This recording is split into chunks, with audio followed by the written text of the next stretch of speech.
দয়ালুই হবেন, তাহলে জাহান্নাম কেন?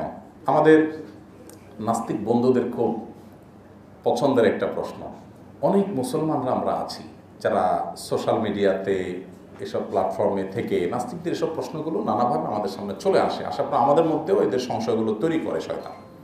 এই সংশয়বাদ এখন ঘরে ঘরে। তো সেই জায়গা থেকে মুসলমানদের মনে এরকম প্রশ্ন আসতে পারে। এই প্রশ্নের উত্তর আমরা সংক্ষেপে দেই। দীর্ঘ আলোচনা করা দরকার, দীর্ঘ আলোচনা করার সুযোগ নেই।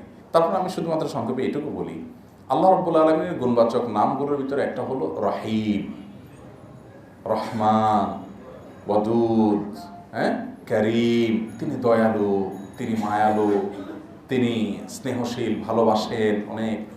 এই গুণগুলো আল্লাহ তাআলার আছে। যিনি প্রশ্ন করেছেন তিনি আল্লাহর আরও কিছু গুণ আছে সেগুলো জানেন না। আল্লাহর আরেকটা গুণ আছে, তিনি কাহ্হার, জব্বার, কাহ্হার। তিনি মহাপরাক্রমশালী, তিনি অন্যায়কারী ব্যক্তিকে পাকড়াওকারী, কঠিনভাবে পাকড়াওকারী। আল্লাহর এই গুণগুলোর কথাও আপনাকে জানতে হবে।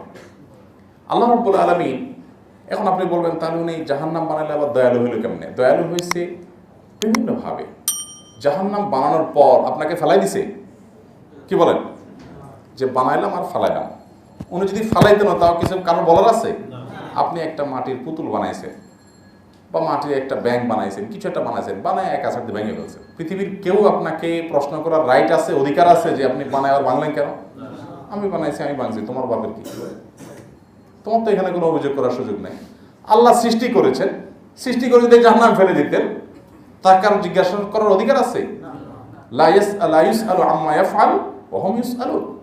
তিনি যা করেন কারো কাছে জিজ্ঞাসিত হতে তিনি বাধ্য না। কেউ কাউকে জিজ্ঞাসা করার সুযোগ নেই, রাইট নাই, লজিকও সেটা বলে। এরপরও তিনি জাহান্নাম বানায় আমাদেরকে ওখানে ফেলাই দেন নাই।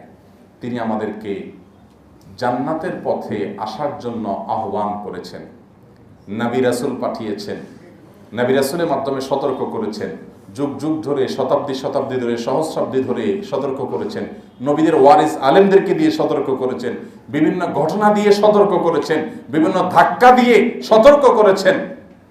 আল্লাহ রাব্বুল আলামিন বলেছেন যে ওয়ালাযিকান্নাহুম মিনাল আযাবিল আদনা দুনাল আযাবিল আকবারি লাআল্লাহুম ইয়ারজিউন। দুনিয়াতে ধাক্কা দিয়েছেন যাতে করে বড় আযাব আসার আগে আপনি একটু সতর্ক হন, একটু হুঁশ ফিরে আসে যে আমার তো এটা অন্যায় করা উচিত না, অন্যায় করতে আমি যে বেজ্জত হয়েছি, তাহলে আমি ফিরে আসি। এরকম বহু অপশন রেখেছেন। এত কিছুর পরও আপনি আপনার হাতের কামাই দিয়ে জাহান্নামে যাওয়ার মতো কাজ করে দুনিয়া থেকে গেলেন। তো এরপর আপনাকে আল্লাহ তাআলা জাহান্নামে দিল।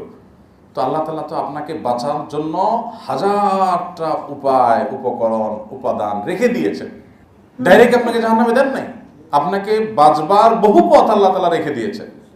তারপরেও আপনি যদি সেই পথে যান, এরপরে যদি বলেন আল্লাহ তাআলা দয়ালু, তাহলে আল্লাহ এরকম করলেন কেন? এটা হচ্ছে ওই পোলাপানের মতো কথা হয়ে গেল, যে বাচ্চা তার মাকে বলে, মা তুমি না আমাদেরকে অনেক ভালোবাসো, তুমি না অনেকে আদর করো, তাহলে কালকে আমরা চটকন আমার লাগে,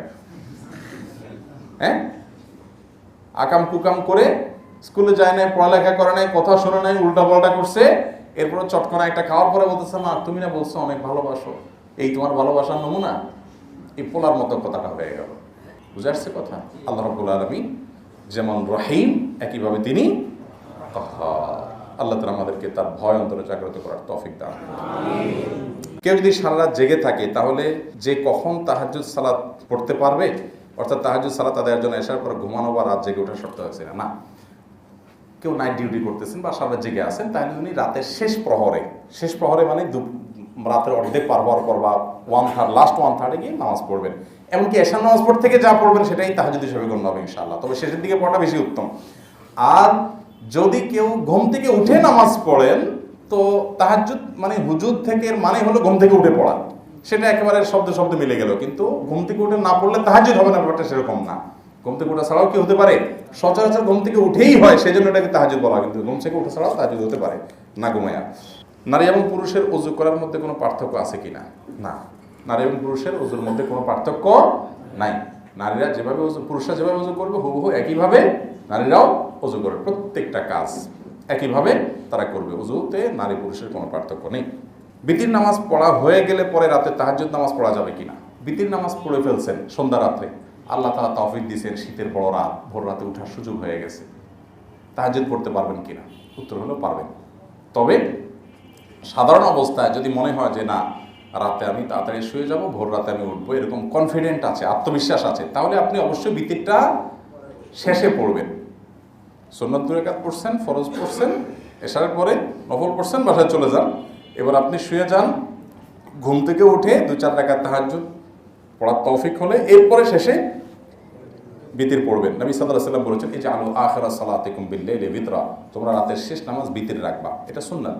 কিন্তু আগে পড়ে ফেলছেন, পরে সুযোগ হয়েছে, অবশ্যই সেটা ছাড়বেন না, সেটাও করতে পারবেন, সেটা হলো অপশনাল। আমার সন্তানের মধ্যে কেউ মারা গেলে তার রুহের মাগফিরাতের জন্য সম্পদ ভাগ করে দান করা যাবে কিনা? কোনো সন্তান যদি মারা যায় তাহলে সম্পদের কোনো ভাগ সে পায় না। এখন কথা হলো সম্পদের ভাগ সে পাবে না কেন? কারণ আপনার সন্তানরা আপনার সম্পদের ভাগ পাবে তখন যখন আপনি মারা যাবেন। আপনি মারা গেছেন তখন তারা মালিক হয়ে যাবে, যখন তো আপনি মারা যাবেন না তখন তো মালিক কে? আপনি। একটা সম্পদের কয়েকজন মালিক থাকতে পারে? কয়েকজন মালিক থাকতে পারে? কয়েকজন মালিক যদি থাকে একই সম্পদের, সবাই যদি দাবি থাকে সমান হারে, তাহলে তো এটা দুনিয়াটা অস্থির হয়ে যাবে। একজন বলবো আমি বেঁচে দেবো, একজন বলবো আমি রেখে দেবো। সম্ভব?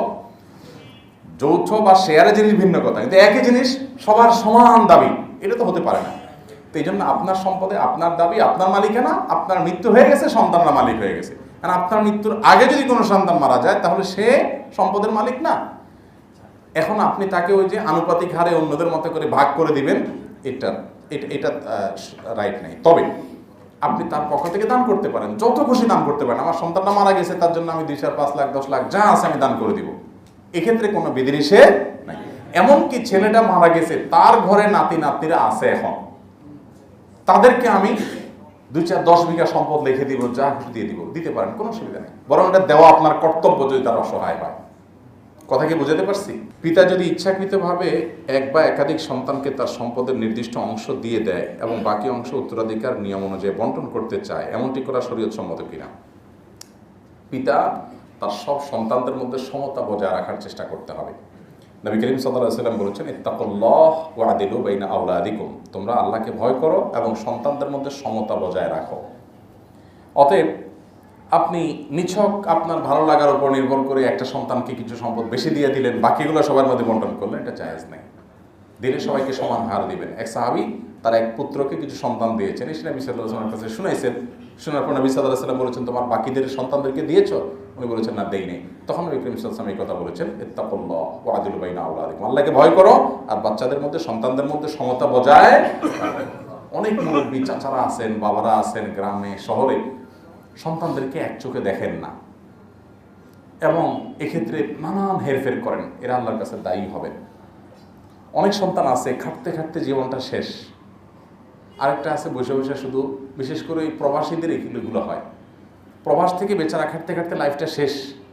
আরেকটা আছে বাজারে টোটো কোম্পানির ম্যানেজারই করে, আর ওই চায়ের দোকানে ঠ্যাঙের উপরে ঠ্যাং বয়ে খায়, বাপে শুধু টেনে টেনে ওরেই দেয়, পারলে জমা সবরে দিয়ে দেয়। এগুলো জায়েজ নাই। তবে হ্যাঁ, বিশেষ ক্ষেত্রে কোনো ছেলে ইলম অর্জন করেছে, দিনী ইলম অর্জন করেছে, কোনো ছেলে দুর্বল, কোনো ছেলে বিশেষ আমল তার অনেক ভালো, তখন তাকে উৎসাহ দেওয়ার জন্য আপনি কিছু দিলেন যাতে অন্যরা সেখান থেকে শিক্ষা গ্রহণ করে, তারাও উৎসাহী হয়, এগুলো জায়েজ আছে। যে আমার একটা সন্তান হয়তো দুর্বল অনেক বেশি, সেই হিসাবে আমি তাকে দুর্বলকে সহায়তার অংশ হিসাবে দিলাম, এটা জায়েজ আছে। কিন্তু এর বাইরে আপনি যদি কম বেশ করেন নিছক নিজের ভালো লাগা মন্দ লাগার উপরে, অথবা আপনার অনেক সময় দেখা যায় যে আমরা দু চোখে দেখি সন্তানদেরকে, সেগুলো থেকে করলে কম বেশি করার সুযোগ নেই। হ্যাঁ, কোনো সন্তান আপনার অনেক খেদমত করছে আর একটা কিচ্ছু খোঁজ খবর নেই, তখন আপনি এই যেহেতু খেদমত করেছে, ভালো কাজ করেছে, এটা তো ভালো কাজ, সে ভালো কাজের পুরস্কার হিসেবে তাকে আপনি কিছু দিলেন, এটা জায়েজ হতে পারে।